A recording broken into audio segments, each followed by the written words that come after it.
story was shared by a listener from Lahore, recounting an event that had taken place many years ago, around 1964. In those days, life was simple, and the population was not as dense. The incident occurred in a place called Wasanpura, where a young man had started working at an early age instead of focusing on studies. From childhood, he had been hardworking and responsible. One day, as light rain fell over Wasanpura, the streets became eerily deserted and dark. No transport was available, making it difficult for anyone to find a ride. Suddenly, a horse-drawn carriage, Tangay, appeared out of nowhere. The driver approached, his face covered with a sheet, which seemed reasonable given the cold and rain. Without giving it much thought, the young man climbed onto the Tangay, and the driver set off at an unusually high speed. As they passed through the dimly lit roadside tea stalls, a glimpse of the driver's appearance sent a shiver down his spine. The man's hands were unnaturally long, covered with thick hair, resembling the limbs of a beast. At the next flickering light of another tea stall, he managed to take a clearer look and was horrified.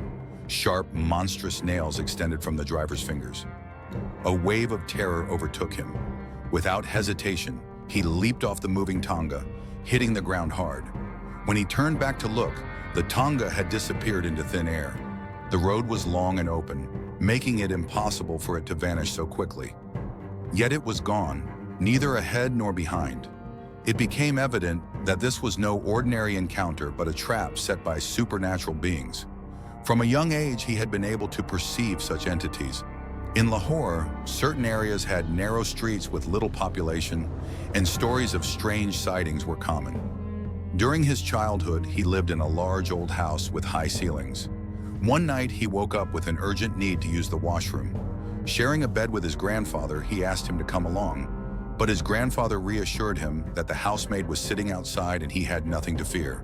Stepping outside, he looked around but found no one.